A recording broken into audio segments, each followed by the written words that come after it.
Aujourd'hui, donc, c'est un grand jour, non seulement le baptême de Gabriel, mais aussi pour toute l'Église, la fête de la Pentecôte, la fin du temps de Pâques, la fin de ce temps extraordinaire de la liturgie qui a commencé il y a maintenant 90 jours par les cendres, ici même, dans cette Église, pour ceux qui étaient là.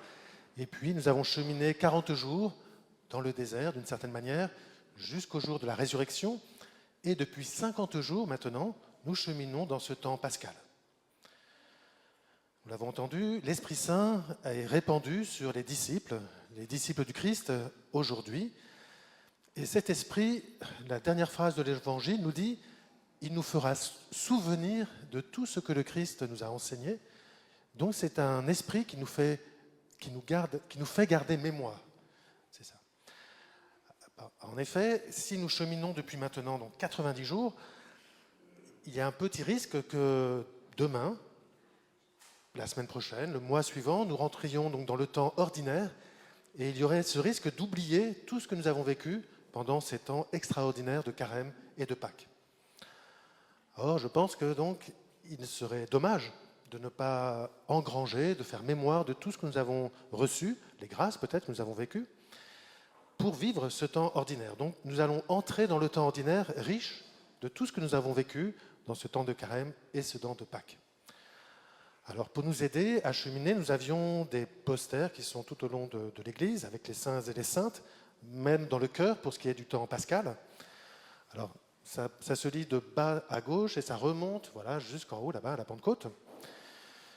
Et les signes qui nous ont été donnés dans l'Évangile, et illustrés par ces posters, ce sont la manifestation de Jésus ressuscité, alors non pas au monde entier, non pas à tous les peuples de Jérusalem, comme pour la Pentecôte, mais à quelques-uns de ses disciples, ceux qui l'avaient suivi, ceux qui étaient passés peut-être avec lui par la mort, le jugement, le procès de Jésus, voilà, sa mise en croix, c'est peut-être seulement ceux qui avaient vécu tous ces événements avec Jésus qui ont été donc voilà, les témoins, les bénéficiaires de la résurrection. Et quand bien même les signes donnés à ses disciples sont relativement sobres, les plaies dans le côté pour Thomas, voilà, après des repas miraculeux auprès du lac de Tibériade, comme les premiers miracles de la pêche miraculeuse, et puis ensuite beaucoup d'appels à aimer. Voilà. C'est ça. Et donc justement, cet appel à l'amour, il est intéressant, je pense, parce qu'il se trouve que pendant notre chemin de Carême et de Pâques, nous avions parlé des vertus de courage, de maîtrise de soi, de prudence, de justice, voilà, d'espérance, de foi. Mais lorsque Jésus parle à ses disciples, il ne leur parle pas spécialement de toutes ces vertus. Paul s'en chargera un peu plus tard dans ses lettres. Jésus, lui, pour son message, nous parle de l'amour. Aimez-vous les uns les autres comme je vous ai aimé. Et donc, il y a comme une tension peut-être entre comment se fait-il que l'Église même nous invite à suivre les vertus, de courage, de miséricorde, et pourtant Jésus, lui, nous parle surtout de l'amour. Alors, comment cela se fait-il? Eh bien, ce que l'on peut dire, c'est que si nous aimons, alors les vertus vont couler de source, vont être naturelles.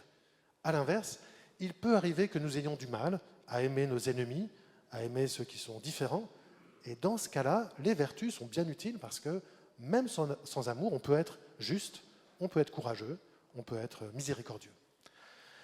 Mais voilà, pour nous, avec l'Esprit Saint, ce sera l'amour qui va être premier et donc ce sera beaucoup plus facile de vivre chrétiennement et donc toutes ces vertus. Pour ce qui est de l'Esprit Saint, donc, dans lequel va être baptisé dans un instant Gabriel, il y a parfois des représentations dans les vitraux de nos églises. Sauf que nous avons des vitraux modernes, alors évidemment c'est un petit peu plus difficile de reconnaître l'Esprit Saint à travers ses couleurs, on va dire, bien que le rouge certainement fait partie des symboles de l'Esprit Saint. On le représente donc parfois sous la forme d'une colombe qui descend, donc par exemple au moment du baptême du Christ lui-même, l'Esprit Saint descendit sur lui comme une colombe, sous l'aspect d'une colombe, d'ailleurs c'est l'illustration que nous avions au début de notre célébration. Alors, en ce jour de la Pentecôte, il y a également l'illustration des flammes de feu qui descendent sur chacun des disciples. Parfois, c'est un violent coup de vent, un souffle, voilà, au moment de la création, par exemple.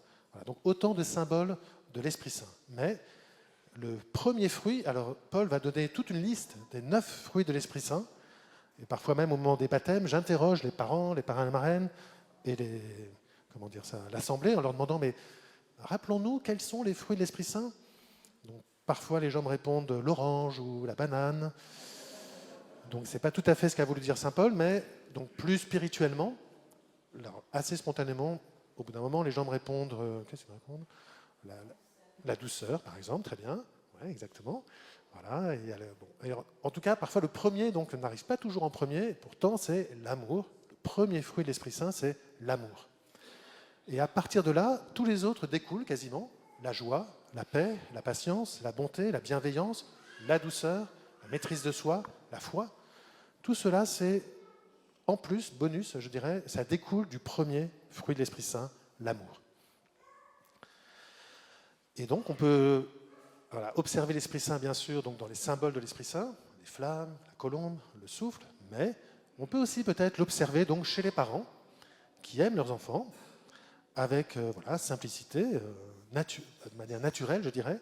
Et d'une certaine manière, on pourra aussi observer qu'en cas de danger, ils feront tout pour aider leur enfant, le sauver d'une certaine manière, et on ne dira pas d'eux qu'ils sont spécialement courageux, mais on dira, voyez comme ils aiment leur enfant.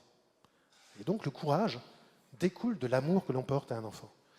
Si jamais ça peut arriver, il faisait quelques bêtises, eh bien ils lui pardonneront, non pas parce qu'ils sont justes ou parce qu'ils ont un sens de la miséricorde, mais parce qu'ils aiment leur enfant. L'amour l'emporte sur les vertus d'une certaine manière, mais surtout, elles les traduisent. Et donc on a dit la générosité également, ils seront prêts à tout donner pour leur enfant, et à ce moment-là, on ne dira pas spécialement qu'ils sont généreux, mais on dira ils aiment leur enfant. Voilà. Donc n'hésitons pas à observer d'une certaine manière l'amour dans l'amour des parents pour leur enfant.